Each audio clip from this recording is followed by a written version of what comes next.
said this: they were pressured to leak classified information, which sort of raises the obvious question. Why would the head of the Intelligence Committee, the chair of that committee, who's supposed to be guarding our secrets, why would he be encouraging the leaking of classified information? Whistleblower told us that answer as well. The leaked information was supposed to be used, the leaked information, false information, was going to be used to indict President Trump. Now, the former chairman wasn't the only person leaking information. Tensions exploded in Congress after Jim Jordan accused Adam Schiff of leaking classified information to sabotage Donald Trump during the Patel hearing. The room went silent as Jordan claimed Schiff used secret intel for politics, a charge that could spark major fallout. Schiff hasn't responded yet, but Washington's buzzing. As is customary, we will begin with opening statements. 5 weeks ago, because of the work of Director Patel, we learned that the former chair of the House Intelligence Committee and current United States Senator leaked classified information. We learned this because a whistleblower came forward. Whistleblower with 23 years' experience in the intelligence community, a Democrat staffer on the committee, said this: they were pressured to leak classified information, which sort of raises the obvious question. Why would the head of the Intelligence Committee, the chair of that committee, who's supposed to be guarding our secrets, why would he be encouraging the leaking of classified information? Whistleblower told us that answer as well. The leaked information was supposed to be used, the leaked information, false information, was going to be used to indict President Trump. Now, the former chairman wasn't the only person leaking information. Jim Comey was also sharing things he wasn't supposed to share. Again, don't take my word for it. The Inspector General told us this. In his report, he said, quote, James Comey violated FBI policy by disclosing classified information. And what was Comey's motive? Same as the senator from California: to sabotage and undermine President Trump's first term. And we know that Mr. Comey's not been shy about what his objective was. In fact, 4 months ago, he told us. Remember this? 8647. Jim Comey told us just 4 months ago. Now, how'd they do it? How did the former chair of the Intel Committee, the former FBI director, and others in our government attempt to undermine President Trump's first term?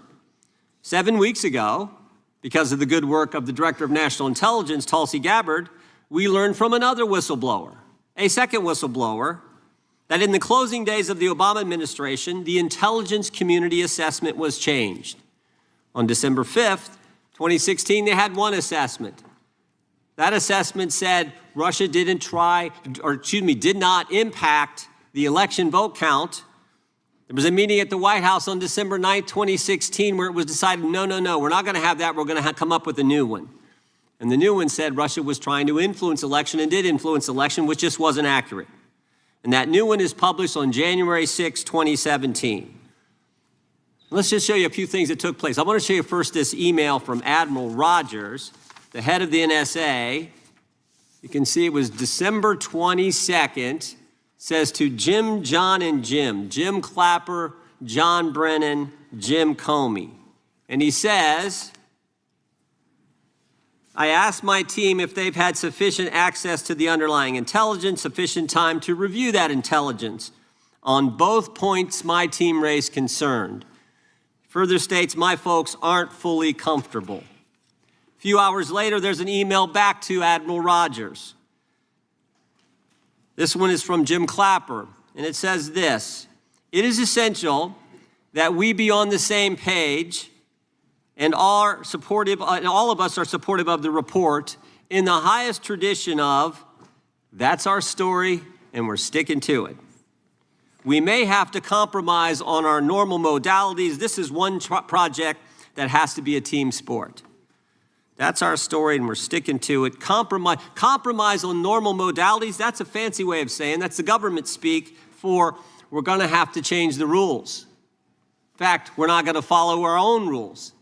And that's exactly what they did to get the objective they wanted, to undermine President Trump. Now, how did it specifically take place? The whistleblower said that the government officials ignored concerns about discredited information. And what was that discredited information? What was the discredited information that They didn't ignore the concerns about what did they use, that discredited information? Of course, it was the dossier. The now famous Steele dossier that was paid for by the Clinton campaign when they hired the law firm Perkins Coie, who hired Fusion GPS, who hired the foreigner Christopher Steele, who wrote all this garbage and lies down. That is what was used to change the intelligence community report. And what happens next? What do Jim, John, and Jim do next? They go to Trump Tower on January 6, 2017, to brief then President-elect Trump about the dossier. Again, the Clinton-financed, foreign-authored dossier that the whistleblower knows is garbage and that they know is garbage. And then there's one final step. One final step. Jim Comey leaves that meeting with the president and immediately leaks to the press that they briefed the president on the discredited information. They briefed the president on the dossier and thereby given it some credibility and creating the basis and the predicate for all they did to the president.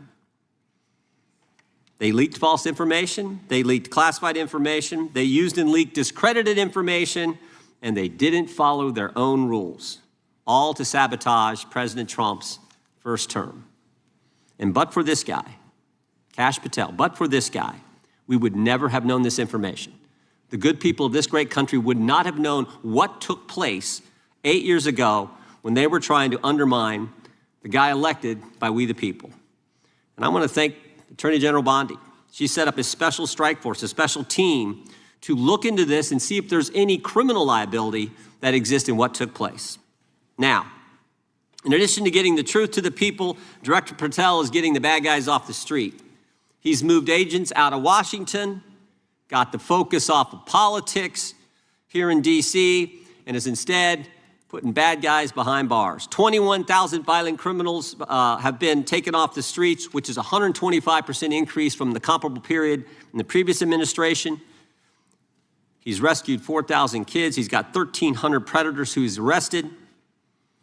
He's also ended the weaponization of the FBI.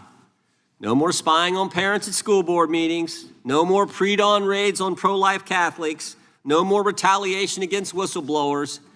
And he's given us information that Chris Wray didn't. Maybe said better, he's given us information that Chris Wray wouldn't. Director Wray didn't tell us that there were 26 confidential human sources at the Capitol on January 6, 2021, even though he was repeatedly asked about that by members of this committee. Director Wray didn't tell us that there were 17 of those confidential human sources who entered restricted space. 4 went in the Capitol. None of them were arrested. They weren't authorized to do that. They broke the law. None of them were arrested. Lots of American citizens were arrested, but the guys whose whose American tax dollars was used to pay these guys who broke the law, none of them were. One was recommended for charging and was not charged. And remember when Chris Wray told us that the Richmond field office memorandum on pro-life Catholics was just a one-off? Turns out he wasn't being square with us then either. Director Wray wasn't square with us. He told us that multiple other offices were involved in targeting the Catholics. We got that information from Director Patel. We learned from Director Patel the FBI actually surveilled a priest, tried to get the priest to divulge information, break the priest-penitent relationship and confidence that exists. And Director Patel is saving taxpayers money. He's not going to build a new headquarters outside of D.C. He's going to keep the headquarters right here in the capital city. Save Americans money. Save the taxpayers money. In 8 months, Director Patel has given us the facts. He's ended the weaponization at the FBI. He's taken bad guys off the streets, and he's saving taxpayers money. But my guess is the Democrats won't focus on all that good news. They'll focus on politics. They'll stick with Comey and Clapper and Brennan and continue to try to undermine President Trump. With that, I yield to the ranking member for an opening statement.